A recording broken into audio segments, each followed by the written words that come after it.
అందరికీ మరణాత మరణాత మహిమస్వరం కార్యక్రమం వీక్షిస్తున్న దేవుని పిల్లలైన మీ అందరికీ ప్రభు నామములో శుభములు కలుగును గాక. ప్రతిరోజు ఇదే సమయమునకు ఈ కార్యక్రమమును వీక్షించి దైవాశీర్వాదములు పొందండి. ఇప్పుడు పాస్టర్ సామ్యూల్ సుందర్ రెడ్డి గారు దేవుని వాక్య వర్తమానం అందిస్తారు. శ్రద్ధగా ఆలకించండి. రెప్పపాటులో మనము ఎగిరి మేఘమెక్కుతాం.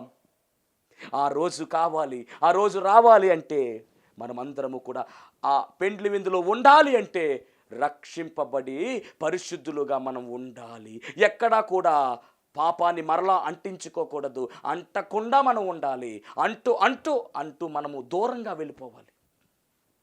దేవునికి స్తోత్రం. కాబట్టి వస్తాడా అంటే ఖచ్చితంగా వస్తాడు. చెప్పింది ఆయనే. మరొక మాట కూడా చూపిస్తాను.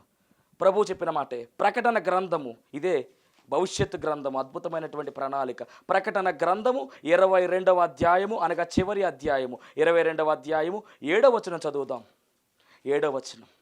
ఇదిగో నేను త్వరగా వచ్చుచున్నాను. ఈ గ్రంథములోని ప్రవచన వాక్యములను గైకొనువాడు ధన్యుడు. నేను త్వరగా వచ్చుచున్నాను. త్వరగా వస్తాడు, వచ్చుచున్నాను. ఇంకొక మాట, అదే అధ్యాయం 12వ వచనం. 7:12. ఇదిగో త్వరగా వచ్చుచున్నాను. ఇదిగో త్వరగా వచ్చుచున్నాను. వాని క్రియల చొప్పున ప్రతి వానికి ఇచ్చుటకు నేను సిద్ధపరిచిన జీతము నా యొద్ద ఉన్నది. కాబట్టి త్వరగా వస్తున్నానని మరలా ప్రభువే చెప్పాడు. అక్కడ కూడా ఇంకొక సందర్భం కూడా, అదే అధ్యాయం 20వ వచనం, చివరి వచనం. ఇంకా 20వ వచనం. ఈ సంగతులను గూర్చి సాక్ష్యమిచ్చేవాడు అవును త్వరగా వచ్చుచున్నానని చెప్పుచున్నాడు. అదండి యేసు ప్రభువే స్వయంగా చెప్పాడు. ఈ సందర్భాలన్నీ కూడా ఆయనే మాట్లాడుతూ ఉన్నాడు. ప్రకటన గ్రంథము చిట్ట చివరి గ్రంథము, చిట్ట చివరి అధ్యాయము, చిట్ట చివరి పేజీలో 3 సార్లు 3 పర్యాయములు ఆయన అంటున్న మాట, ఇదిగో నేను త్వరగా వచ్చుచున్నాను, త్వరగా వచ్చుచున్నాను, త్వరగా వచ్చుచున్నాను అని మాట చెబుతూ ఉన్నాడు. ఈ మాటలు నేను చెప్పట్లా, ప్రభువే చెబుతున్నాడు. వస్తాడా అంటే ఖచ్చితంగా వస్తాడు. ఆయన రావడం గ్యారంటీ. మనము ఎగిరి మేఘం ఎక్కడమే చూసుకోవాల్సినటువంటి పని. దేవునికి స్తోత్రం. మరొక మాట, ఈసారి దేవదూతలు కూడా దీని గురించి ఏమన్నారు చూద్దాం. అపోస్తుల కార్య గ్రంథము 1వ అధ్యాయము, అపోస్తుల కార్యాలు 1వ అధ్యాయము 11వ వచనం చదువుదాం. దేవదూతలు అన్నటువంటి మాట 11వ వచనం, అద్భుతమైనటువంటి మాట. ఆయన ఆరోహణం అయిపోతూ ఉన్నారు, ప్రభు ఆరోహణం అయిపోతూ ఉన్నారు. ఆ సందర్భంలో ఆ మాట 11వ వచనంలో కనబడుతుంది. అపోస్తుల కార్యాలు 1:11. ఒలీవల కొండ మీద ఆయన ఆరోహణం అయిపోతూ ఉన్నప్పుడు ఇది జరుగుతూ ఉంది. గలిలయ మనుషులారా, ఆరోహణం అయిపోయిన తర్వాత దేవదూత చెబుతున్న మాట, గలిలయ మనుషులారా మీరెందుకు నిలిచి ఆకాశం వైపు చూచున్నారు?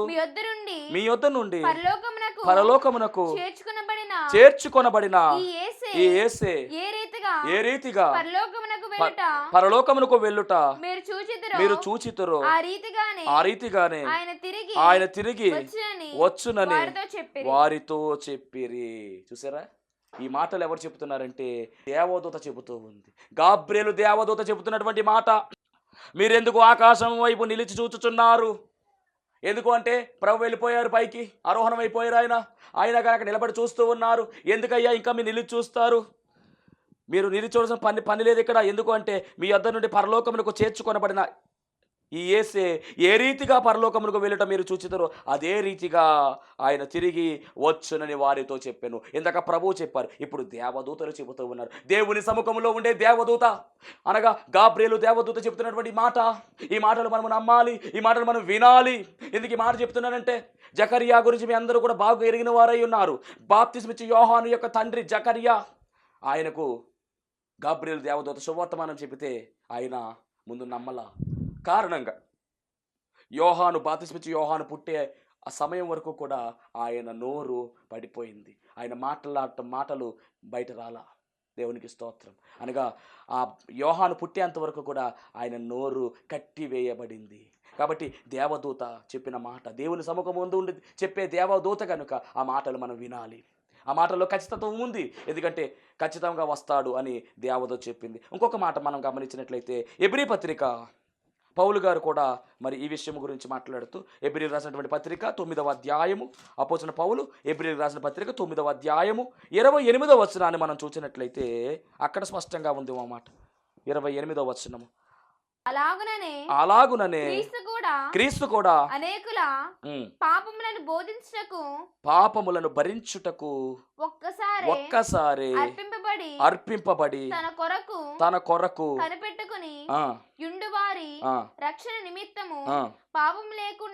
పాపము లేకుండా రెండవసారి ప్రత్యక్షమగును అనగా ఆయన మరలా వస్తాడు. ప్రభువు చెప్పాడు వస్తానని, ఖచ్చితంగా వస్తా అన్నాడు. దేవదూత చెప్పింది వస్తాడు మరలా అని. ఇప్పుడు పౌలు గారు కూడా చెబుతున్నాడు. ఇంకెంతకన్నా ఇంకేం కావాలండి సాక్ష్యాలు? ఎవరో ఏదో అన్నారని పట్టించుకోమాకండి. పరిశుద్ధ గ్రంథమైన బైబిల్ గ్రంథము ఏమి చెబుతుందో గమనించండి. బెరియా సంఘము వలె ప్రతి మాట మనము చదవాలి, ప్రతి విషయాన్ని మనము నేర్చుకోవాలి, తెలుసుకోవాలి. వాక్యము ఏమి చెబుతుందో వెళ్ళిపోవాలి, వాక్యానుసారముగా మనం జీవించాలి. జాగ్రత్త, తప్పుడు సిద్ధాంతములు, తప్పుడు బోధలు వచ్చేస్తాయి. అబద్ధ బోధకులు చెలరేగుతున్నారు. ఏది నిజము ఏది అబద్ధము మనము గమనించుకోవాలి, గ్రహించుకోవాలి. ఏది పడితే అది వినేయడము కాదు. బైబిల్లో ఉందా లేదా, పరిశుద్ధ గ్రంథము అలా చెబుతుందా లేదా చదవండి, ధ్యానించండి. దేవుడు మీతో ఖచ్చితంగా మాట్లాడతాడు. ఈ 3 సందర్భాలు గమనిస్తే ప్రభు అంటున్నారు కదా, నేను వస్తాను, మరలా వస్తాను అన్నాడు. అలాగే దేవదూత చెబుతుంది కదా, మరలా వస్తాడు. అలాగే మరి 14 పత్రికలు రాసినటువంటి పౌలు గారు, బలమైన సేవా పరిచర్య చేసినటువంటి అపోస్తలుడిగా పిలువబడిన పౌలు గారు చెబుతున్నటువంటి మాట, ఆయన రెండవసారి ప్రత్యక్షమవుతాడు అనగా మరలా వస్తాడు. వస్తాడంటే ఖచ్చితముగా వస్తాడు. దేవునికి స్తోత్రం. ఇప్పుడు ఇంకొక మాట, ఎప్పుడు వస్తాడు? జనరల్గా మనం అడుగుతాం కదా, ఎప్పుడు వస్తాడు? వస్తాడంటే ఖచ్చితంగా వస్తాడు. రెండవసారి వస్తాడు ఆయన. ఎప్పుడు వస్తాడు? ఎప్పుడు వస్తాడు అంటే దీని గురించి మరి శిష్యులు అడిగారు, అయ్యా ఎప్పుడు వస్తావు అని అడిగితే దాని గురించి ప్రభు చెప్పినటువంటి మాట చూద్దాం ఒకసారి. మార్కు సువార్త, ఆయన చక్కని ఉపమానాలు చెప్పారు. మార్కు సువార్త 13వ అధ్యాయం 32వ వచనం చదువుతాం. ఆ దినమును గూర్చియు ఆ గడియను గూర్చియు తండ్రి తప్ప ఏ మనుష్యుడైనను పరలోకమందలి దూతలైనను కుమారుడైనను ఎరుగరు. ఏ దినము గూర్చి అంటే ఆయన ఎప్పుడు వస్తాడో, ఆయన రెండవ రాకడ ఎప్పుడో ఎవ్వరికీ తెలియదు. మరి ఎప్పుడు వస్తాడంటే ఎప్పుడైనా రావచ్చు. చెబితే సిద్ధపడిపోతాం కదా, కాదు, సిద్ధపడి ఉండాలంతే. ఎప్పుడైనా రావచ్చు. ఎప్పుడు వస్తాడో ఎవరికీ తెలియదు. అది మర్మముగా దేవుడు పెట్టుంచాడు. తర్వాత 33వ వచనం, జాగ్రత్తగా ఉండండి, మెలకువగా ఉండండి, మెలకువగా ఉండి ప్రార్థన చేయండి. ఆ కాలం ఎప్పుడు వచ్చునో మీకు తెలియదు. ఒక మనుషుడు తన దాసులకు అధికారం ఇచ్చి ప్రతివానికి వాని పని నియమించి మెలకువగా నుండమని ద్వారపాలకునికి ఆజ్ఞాపించి ఇల్లు విడిచి దేశాంతరము పోయినట్టే ఆ కాలము ఉండును. అంటే ఈ ఇంటి యజమానుడంట ఆయన ఊరెళ్తూ వెళుతూ ఎవరి పని వారికి అప్పచెప్పి వెళ్ళిపోయాడు. ఎప్పుడు వస్తాడో చెప్పలా, అలా పోల్చాడనమాట. ఆ తర్వాత 35వ వచనం, ఇంటి యజమానుడు ప్రొద్దుగురుంగి వచ్చును, అర్ధరాత్రి వచ్చును, కోడుకూయినప్పుడు వచ్చును, తెల్లవారినప్పుడు వచ్చును, ఎప్పుడు వచ్చునో మీకు తెలియదు. ఇది జాములండి. జాములు 4 జాములు చెప్పాడు. ఒకటి ప్రొద్దుగురుంగినప్పుడు వచ్చును, ఒకటి 6 నుంచి జాములు సాయంకాలం మొదలవుతాయి. రేయి మొదటి జాము అంటారు, తెలుసు కదమ్మా. ఆ రేయి మొదటి జాము ఎప్పుడు మొదలవుతుందంటే తెల్లవారుజాము కాదు. ఆ రేయి మొదటి జాము ఎప్పుడు మొదలవుతుందంటే సాయంకాలము 6 నుంచి 9 వరకు రేయి మొదటి జాము. అదే పొద్దు గురుంగు వేళ. తర్వాత 9 నుంచి మనం గమనిస్తే 12 వరకు అర్ధరాత్రి వేళ వస్తుంది. తర్వాత 12 నుంచి మనం గమనిస్తే కనుక 3 వరకు కోడు కూయినప్పుడు. తర్వాత 3 నుంచి 6 వరకు తెల్లవారునప్పుడు. 4 జాములు చెప్పాడు. మన గడియారం దగ్గర పెట్టుకుంటే మనకి ఈజీగా అర్థమైపోతుంది. 6 నుంచి 9 వరకు మొదటి జాము, 9 నుంచి 12 వరకు రెండవ జాము, 3 నుంచి 12 నుంచి 3 వరకు మూడవ జాము, 3 నుంచి 6 వరకు నాలుగవ జాము. జాము, తినే జాము కాదు. దేవునికి స్తోత్రం, హల్లెలూయా. కాబట్టి ఈ జాము, ఏ జామున ఆయన వస్తాడో తెలియదు. ఈ 4 జాముల్లో అంటే అర్ధరాత్రి వేళ వస్తాడో, పొద్దుగుకున్నప్పుడు వస్తాడో, కోడి కోయినప్పుడు వస్తాడో, తెల్లవారినప్పుడు వస్తాడో, ఎప్పుడు వస్తాడో తెలియదు. కాబట్టి మనం ఎలా ఉండాలి? చాలా ఎలర్ట్గా ఉండాలి, బీ ఎలర్ట్గా ఉండాలి. ఆయన అకస్మాత్తుగా వచ్చి, ఆయన ఎప్పుడు వస్తాడో తెలియదు. ఆయన అకస్మాత్తుగా వచ్చి మీరు నిద్రపోవచుండగా చూచునేమో గనుక మీరు మెలకువగా నుండుడి. నేను మీతో చెప్పినది అందరితోనూ చెప్పుచున్నాను, మెలకువగా ఉండండి. అంటే నిద్రపోకుండా ఉండమని కాదు, మీ ఆత్మలో మెలకువ ఉండాలి, ఎలర్ట్గా ఉండాలి. ఆయన వస్తే కడబోర మ్రోగుతుంది శబ్దము, అది మన చెవులో పడాలి. ఆత్మ చెప్పుచున్న మాట చెవి గలవాడు వినును గాక అన్నట్లుగా ఆ కడబోర మన చెవులోనికి రావాలి. రాకడ ధ్వని మన చెవులోనికి రావాలి, మన హృదయంలోనికి చేరాలి. ఆ మేఘము మనము ఎక్కాలి. అంటే మనం ఎలా ఉండాలి తెలుసా? చాలా ఎలర్ట్గా ఉండాలి, చాలా జాగ్రత్తగా ఉండాలి. ఎందుకంటే రాకడ దినాలు, ప్రభువు సమీపించేశాడుక, ఆయన వచ్చేస్తాడు. ఎప్పుడు వస్తాడో తెలియదు, ఎవరికి తెలియదు. కానీ సూచనలు ఉన్నాయా? ఉన్నాయి. జాగ్రత్తగా ఉండండి. ఆయన ఎప్పుడు వస్తాడో ఆ దినము కొరకు మనం వేచి ఉండాలి, నిలిచి ఉండాలి. ఖచ్చితముగా ఆయన వస్తాడు అంటే ఖచ్చితముగా వస్తాడు. మరి ఎప్పుడు వస్తాడంటే దానికి 4 జాముల గురించి దేవుడు చెప్పాడు. సమయం లేదు, ఏ సమయం వస్తాడో తెలియదు. అప్పుడు శిష్యులు అడుగుతున్నారు, అయ్యా సూచనలు ఏమన్నా ఉన్నాయా అని అడిగారండి. చూద్దాం. మత్తయి సువార్త 24వ అధ్యాయం, చాలా ఇంపార్టెంట్ అయిన అధ్యాయం అండి ఇది. మత్తయి సువార్త 24వ అధ్యాయం, మత్తయి సువార్త 24వ అధ్యాయం. అడుగుతున్నారు, అయ్యా సూచనలు ఏమైనా ఉన్నాయా అని అడుగుతున్నారు. 3వ వచనము చివరి లైన్ చదువుదాం. నీ రాకడకును యుగ సమాప్తికిని సూచనలేవి. అదండి, సమయం చెప్పలేదు కాబట్టి అయ్యా సూచనలను చెప్తావా? వర్షం వస్తుందంటే సూచన ఫుల్గా మబ్బు పట్టేయడం, తుఫాన్ రావడం, ఇవన్నీ కూడా సూచనలు ఉన్నాయి కదా. కాబట్టి సూచన ఏదైనా చెప్తావా? వర్షం వచ్చి వెళ్ళిపోయిన తర్వాత చక్కగా ఒక్కోసారి ఆకాశంలో ఇంద్రధనస్సు వస్తుంది. సూచనలు ఇవన్నీ కూడా. సూచనలు ఏమైనా చెప్తావా? మన ఒంట్లో కూడా ఏదైనా పెద్ద సమస్య రాబోతుందంటే జ్వరం వచ్చేస్తూ ఉంటుంది, సూచన. కొంచెం నీరసంగా ఉంటుంది, సూచన. ఇవన్నీ కూడా ఏమిటి అంటే సూచనలు. కాబట్టి ఇలాంటి సూచనలు ఏమైనా ఉన్నాయా? నీ యొక్క రాకడకు కానీ లేదా యుగ సమాప్తికి కానీ ఏదైనా సూచనలు ఉంటే చెప్పవయ్యా అని అడుగుతున్నారు. దేవునికి స్తోత్రం. అప్పుడు ప్రభు ఏమంటున్నారు చూద్దాం ఒకసారి. యేసు 4వ వచనం వారితో ఇట్లనెను, నేను ఎవడును మిమ్మల్ని మోసపరచకుండా చూచుకొనుడి. అంటే మోసాలు జరుగుతాయి. ఆయన రాకడ వచ్చే సమయంలో మోసాలు జరుగుతాయి. ప్రజెంట్ ఇప్పుడు జరిగేవన్నీ కూడా మోసాలే. ఆ మోసాలు ఏమిటంటే అనేకులు నా పేరట వచ్చి నేనే క్రీస్తునని చెప్పి పలువురిని మోసపరచెదరు. అవును, చాలామంది ఇలా తయారయ్యారు. నేనే క్రీస్తునని మాట్లాడేసేటువంటి వారు ఉన్నారు. ఈ మధ్యకాలం ట్రోల్ అవుతూ ఉన్నటువంటి విషయాలు ఇవన్నీ కూడా. అబద్ధ బోధకులు, అబద్ధ ప్రవక్తలు వచ్చేస్తున్నారు. జాగ్రత్త. నీవి ఎడగొట్టే ప్రయత్నమే కదా ఇది. రాకడకు సిద్ధపడుతున్నటువంటి నిన్ను త్రోవ తప్పించే పనే కదా ఇది. ఎందుకంటే గర్జించు సింహం వలె వాడున్నాడు, ఎప్పుడు మింగుదామా అని ఎదురు చూస్తూ ఉన్నాడు. జాగ్రత్త, చాలా జాగ్రత్తగా ఉండాలి. మోసాలు జరుగుతున్నాయి. ఆ తర్వాత ఒకటి మోసాలు జరుగుతాయి.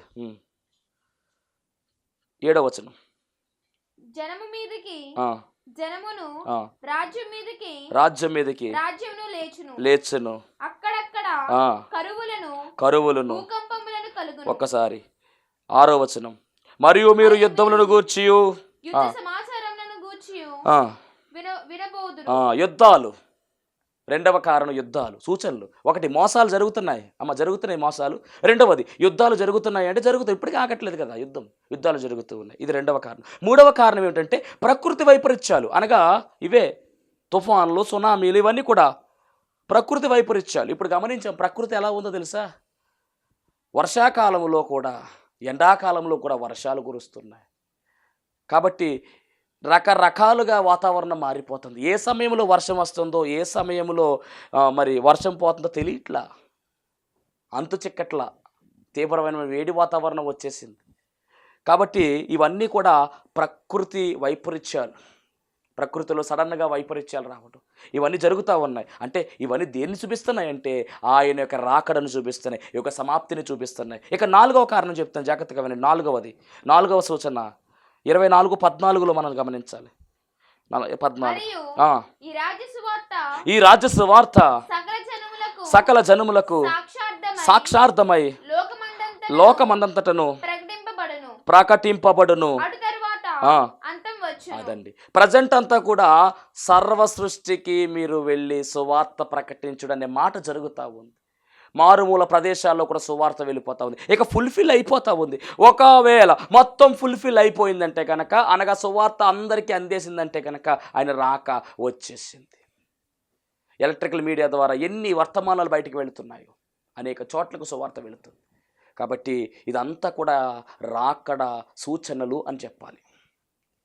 సూచనలు అడిగారు ఆ కాలంలో శిష్యులు అడిగారు. ఎప్పుడు వస్తాడో చెప్పలేదు ఆయన, కానీ సూచనలు అడిగితే ఈ సూచనలు చెప్పారు. ఈ సూచనలన్నీ కూడా ఎలా ఉన్నాయంటే మనకు దగ్గర అవుతున్నాయి. ఇంకో మాట చెప్పాడండి ఆయన 24:37లో. 24:37 ఈ మాట కనబడుతుంది. నోవాహు దినాల గురించి మాట్లాడు. నోవాహు దినములు ఎలా ఉండును, రాకడయును అలాగే ఉండును. ముందంటి దినములలో నోవాహు ఓడలోనికి వెళ్ళిన దినము వరకు వారు తినచు త్రాగుచు పెండ్లి చేసుకును. పెండ్లికిచ్చుచు నుండి జల ప్రయాణమును వచ్చి అందరిని కొట్టుకుని పోవు వరకు ఎరగకపోయి. అది అంటే నోవాహు దినములు ఎలాగున్నాయో అలాగే ఉన్నాయి. నోవాహు దినములో నోవా మాత్రమే నీతిమంతుడిగా కనపడ్డాడు. మిగిలిన వాళ్ళందరూ కూడా వాళ్ళ ఇష్టానుసారంగా జీవించేశారు, లోకానుసారంగా పోయారు అందరూ కూడా. అందుకనే మొత్తం జలప్రళయాలు అందరినీ తుడిచేయడు దేవుడు. ఒక నోవాహు కుటుంబం మాత్రమే సేఫ్గా ఉంది. ఈరోజు అదే జరగబోతూ ఉంది. నోవాహు వలె ఓడలోనికి చేర్చబడిన నోవాహు కుటుంబం వలె రక్షణ అనేటటువంటి క్రీస్తు అనే ఓడలోనికి మనము చేర్చబడినట్లయితే మనము సురక్షితముగా ఉంటాం. వచ్చేటటువంటి భయంకరమైన ఉగ్రత నుంచి మనం తప్పించబడతాం. లేకపోతే ఆ ఉగ్రత పాలైపోతాం. అప్పుడు శ్రమ నుండి తప్పించే నాదుడు ఉండడు. తల్లి జాడ పిల్లకు లేక, పిల్ల జాడ తల్లికి రాక, చెట్టుకొకరు పుట్టుకొక రోజే రాబోతూ ఉన్నాయి. జాగ్రత్త. సూర్యుడు నలిపయ్యే రోజు, చంద్రుడు ఎరిపయ్యే రోజు, అదే ఆ రోజు యేసయ్య ఉగ్రత రోజు. జాగ్రత్త. దానిని తప్పించబడాలి అంటే నీవు ఎత్తబడాలి. ఎత్తబడే గుంపులో నీవు ఉండాలి అంటే సిద్ధపడాలి. సిద్ధపడే గుంపులో నువ్వు ఉండాలంటే ఈ విషయాలన్నీ నేర్చుకోవాలి, తెలుసుకోవాలి, గ్రహించుకోవాలి. వాక్యాన్ని వింటేనే కదా ఇవి తెలిసేది. మందిరానికి వెళ్ళామా వచ్చామా లాభం లేదు. వెళ్ళాము అంటే ఖచ్చితముగా దేవుని వాక్కును మనం వినాలి. వాక్కుతో మనం నింపబడాలి, కడగబడాలి, ఉదక స్నానము చేయబడాలి. చాలా ప్రాముఖ్యమైనదండి ఆయన వాక్కు.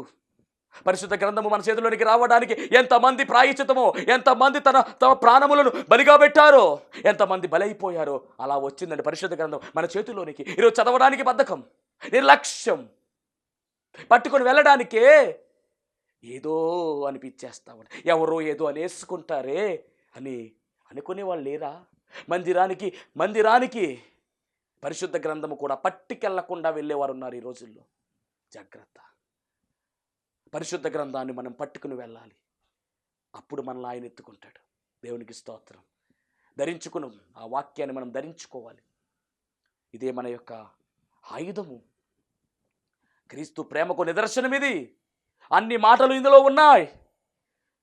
ఏదైనా ప్రశ్న లేవనెత్తారంటే కనుక దాని సమాధానం కూడా బైబిల్లోనే ఉంటుంది. బైబిల్ టు బైబిల్ ఆన్సర్, దాంట్లో ఏమాత్రం తిరగలేదు. కాబట్టి ప్రతి విశ్వాసి గమనించాల్సిన మాట ఏమిటంటే సూచనలు చాలా జాగ్రత్తగా మనం గుర్తుపెట్టుకోవాలి. ఆయన ఎప్పుడు వస్తాడో తెలియదు. మీరు అనుకోనని గడియలో మనుష్య కుమారుడు వచ్చును అని 24వ అధ్యాయము అదే మత్తయి సువార్త 24వ అధ్యాయము 44వ వచనంలో రాయబడింది. మీరు అనుకోనని గడియలో మనుష్య కుమారుడు వచ్చును గనుకనే మీరును సిద్ధముగా ఉండండి. సిద్ధముగా ఉంటేనే వెళతాం, లేకపోతే వెళ్ళలేం. దేవునికి స్తోత్రం. ఆయన ఎప్పుడు వస్తాడు అంటే మనము అనుకున్న గడియలో ఆయన వస్తాడు.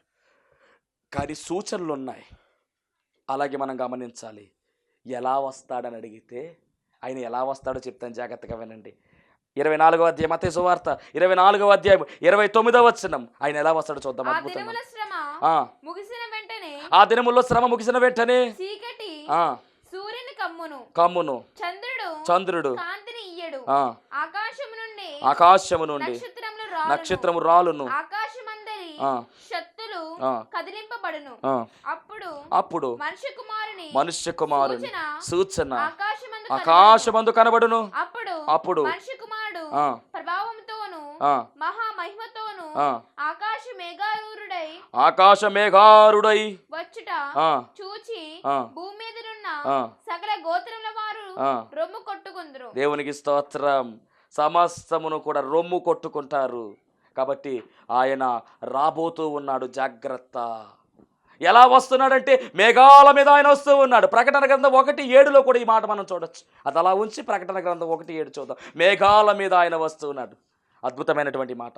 మేఘారుడై ఆయన వస్తూ ఉన్నాడు. ఇదిగో ఆయన మేఘారుడై వచ్చుచున్నాడు. మేఘాల మీద ఆయన వచ్చుచున్నాడు. మనం నమ్ముకున్న దేవుడు, మనము సేవిస్తున్నటువంటి దేవుడు మేఘాల మీద వస్తూ ఉన్నాడు. అబ్బా, చూడబోతూ ఉన్నామండి మనం. ఇంకొక మాట, వస్తాడు. ఎలా వస్తాడో చూసాం కదా. ఎప్పుడు వస్తాడో చెప్పలా, సూచనలు ఇచ్చాడు. ఎలా వస్తాడని అడిగితే మేఘాల మీద వస్తాడు ఆయన. విమానం మీద కాదు, మనం చూస్తున్న మేఘాల మీద వస్తాడు ఆయన. వచ్చి ఏం చేస్తాడని అడిగామనుకోండి, చెప్తాడు. చూడండి, వచ్చి ఏం చేస్తాడో చెప్తాడు. చూద్దాం ఒకసారి. మార్క్స్ వార్త అద్భుతమైన మాట ఇది. మార్క్స్ వార్త 13వ అధ్యాయం. వచ్చి ఏం చేయబోతున్నాడు? మార్క్స్ వార్త 13వ అధ్యాయం 27వ వచనం. అప్పుడు ఆయన తన దూతలను పంపి భూమి అంతము మొదలుకొని ఆకాశాంతము వరకు ఆయన మధ్యాకాశములో ఆగుతాడు. దూతలు వస్తాయి. ఎవరైతే ఎయిర్పోర్ట్లో ఉన్నారో, ఎవరైతే నమ్మి బాప్తిసం పొందుకుని, ఎవరైతే యేసుక్రీస్తు ప్రభువు వారిని సేవిస్తున్నారో, యేసుక్రీస్తు ప్రభువు వారి యొక్క అడుగు జాడలు నడుచుకుంటున్నారో, ఆయన వాక్యానుసారముగా తమ జీవితాలు కట్టుకుంటున్నారో, వారిని ఈ దేవదూతలు 4 దిక్కుల నుంచి కూడా లేవనెత్తి ఎగిరి మేఘమెక్కించడానికి వారు ప్రయత్నం చేస్తారు. ఎవరైతే ఆయన సేవిస్తారో వారు రెప్పపాటులో తమ రూపాన్ని మార్చుకుని, అనగా యేసుక్రీస్తు ప్రభువు వారి యొక్క సమరూపంలోనికి మార్చబడి, అనగా ఈ మట్టి దేహము కాస్త మహిమ దేహముగా మార్చబడి రెండవ రాకడలో మేఘములోనికి చేర్చబడుతుంది అనే విషయాన్ని మీకు తెలియజేస్తూ ఉన్నాను. ఇది జరగబోతుంది. వచ్చి ఏం చేస్తాడంటే సిద్ధపడినటువంటి వారందరినీ కూడా ఆయన తీసుకుని వెళ్ళిపోతాడు. రెప్పపాటులో ఈ కార్యము జరగబోతుంది. ఎప్పుడు వస్తాడంటే నేడో రేపో ఆయన వస్తాడు. దేవునికి మహిమ కలుగునుగాక. కాబట్టి ఆయన వస్తాడంటే ఖచ్చితంగా వస్తాడు. ఎప్పుడు వస్తాడంటే అనుకొనిన గడియలో వస్తాడు. సూచనలు ఉన్నాయా? ఉన్నాయి. ఎలా వస్తాడు? మేఘాల మీద వస్తాడు. వచ్చి ఏం చేస్తాడు? సిద్ధపడిన వాళ్ళందరినీ తీసుకెళ్ళిపోతాడు. అది రెండవ రాకడ. తీసుకుని వెళ్ళడానికే వస్తున్నాడు. మొదటి రాకడ కడిగి వేయడానికి వచ్చాడు. ఇప్పుడు కడిగి వేయబడినటువంటి వారిని తీసుకుపోవడానికి వస్తున్నాడు. ఉండాలి మనం ఆ గుంపులో, ఎత్తబడే గుంపులో మనం ఉండాలంటే ఏం చేయాలి? ఒకే ఒక మాట, సిద్ధపడాలి. 24:44 వచ్చిన చదువుకున్నాం. 24:44 మత్తయి సువార్త 24:44 సిద్ధపడి ఉండాలి అనే మాట మనం చదివాం ఇందాక. సిద్ధపడి మనం ఉన్నట్లయితే మనం మనిషి కుమారుడు వచ్చును గనుకనే సిద్ధముగా ఉండండి. బుద్ధిగల కన్యకలు, బుద్ధి లేని కన్యకలు, బుద్ధి గల కన్యకలు సిద్ధపడి ఉన్నారు కనుకనే వారు సిద్ధము చేయబడి వెళ్ళిపోయారు. ఈరోజు నువ్వు సిద్ధపడి ఉంటే ఆయన వస్తాడు. మేఘాల మీద మనం ఎక్కి వెళ్ళిపోతాం. విడిచిపెట్టబడితే శ్రమలే. కాబట్టి ఎగిరి మేఘం ఎక్కే ధన్యత దేవుడు మనందరికీ అనుగ్రహించాలి. సిద్ధపడాలి. రక్షణ భాగ్యములోనికి రావాలి. సిద్ధపాటు కలిగి ఉండాలి. ఆ దినము కొరకు మనము కనిపెట్టుకుని ఉండాలి. ఈ మాట మనం గమనిస్తే, నేను చదువుతున్నాను చూడండి. 2వ పేతురు పత్రిక 3వ అధ్యాయము 12వ వచనములో ఈ మాట రాయబడింది. ఆయన రాకడ కొరకు మనము కనిపెట్టుచు ఆశతో అపేక్షించుచు ఉండాలి అనే మాట అక్కడ రాయబడింది. 2వ పేతురు పత్రిక చాలా ప్రాముఖ్యమైనటువంటి వచనం ఇది. 2వ పేతురు పత్రిక 3వ అధ్యాయం 12వ వచనము. 12వ వచనము, దేవుని దినపు రాకడ కొరకు కనిపెట్టొచ్చు.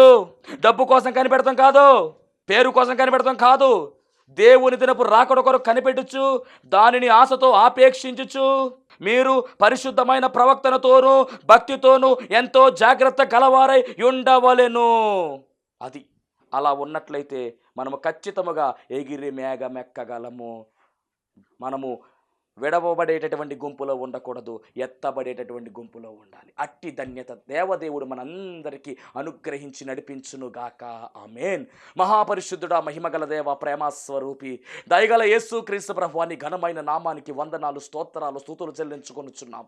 నాయనా, ఇదిగో నీ 2వ రాకడలో ప్రభువా మేమందరము కూడా ఎగిరి మేఘమెక్కగల కృపను భాగ్యమును మాకు దయచేయమని నీ బిడ్డలను దీవించండి, ఆశీర్వదించండి. వారు ఏవైతే కోరుకుంటున్నారో వాటన్నిటినీ కూడా వారి జీవితాల్లో నెరవేర్పు గావించుమని, మీరే మహిమ, ఘనత, కీర్తి, ప్రభావం పొందుకోమని త్వరగా రానయ్యున్న యేసుక్రీస్తు వారి నామములో అడిగి వేడుకొనుచున్నాము పరమ తండ్రి.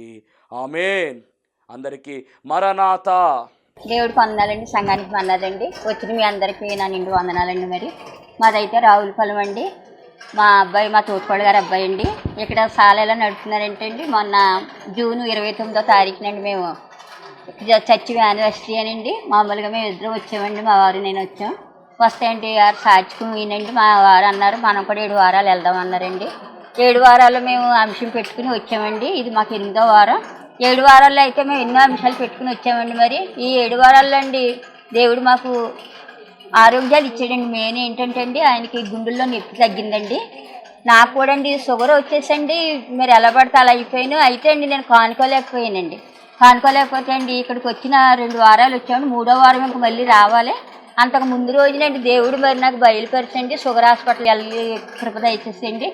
షుగర్ నాకు బయట పెట్టండి, దేవుడు నాకు ఆరోగ్యం ఇచ్చారండి. ఈ చిన్న సాక్షిని దేవుడు దీవించింది కాక. ఈ యొక్క శాలకు రావడం ద్వారా దేవుడు ఎంతో అద్భుతాశ్చర్య కార్యములు 7 వారాల్లో వీరి జీవితాల్లో చేస్తున్నారు. వీరి భర్త గారికి గుండె నొప్పిని దేవుడు సంపూర్ణ స్వస్థత ఇచ్చి ఉన్నారు. అలాగే ఈ కుమార్తెకి షుగర్ నుంచి దేవుడు విడుదల దయచేశారు. నార్మల్ రిపోర్ట్ని దేవుడు ఇచ్చారు. ఇచ్చిన సాక్ష్యములు దేవుడు దీవించును గాక.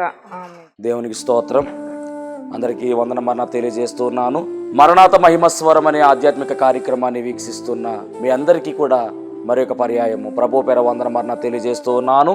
మరి ఈ కార్యక్రమము ఎంతో ఆశీర్వాదంగా ఉందని, ఈ కార్యక్రమం ద్వారా ఎన్నో మేళ్లు పొందుకున్నామని మరి మీరు అందరూ కూడా ఫోన్ కాల్ చేస్తూ ఉన్నారు. చాలా సంతోషము. ఎన్నో అద్భుత ఆశ్చర్యకార్యాలు దేవాదేవుడు ఈ కార్యక్రమం ద్వారా జరిగిస్తూ ఉన్నారు. దేవుని నామానికి మహిమ కలుగునుగాక. మరి మీరు చూస్తున్నటువంటి ఈ యొక్క షెడ్ గురించి గతంలో మీకు చెప్పడం జరిగింది. యజమానుడు మరి దీన్ని బేరం పెట్టారని చెప్పేసి, దీన్ని తీసుకుంటే ఇక్కడ ఆరాధన జరుగుతుంది, లేకపోతే మనం బయటికి వెళ్ళాలనేటువంటి పరిస్థితిని మీకు చెప్పినందుకు చాలామంది మరి సహకరించారు. కొంతమంది మరి అమౌంట్ పంపించడం జరిగింది, అలాగే ప్రార్థన చేయడం జరిగింది.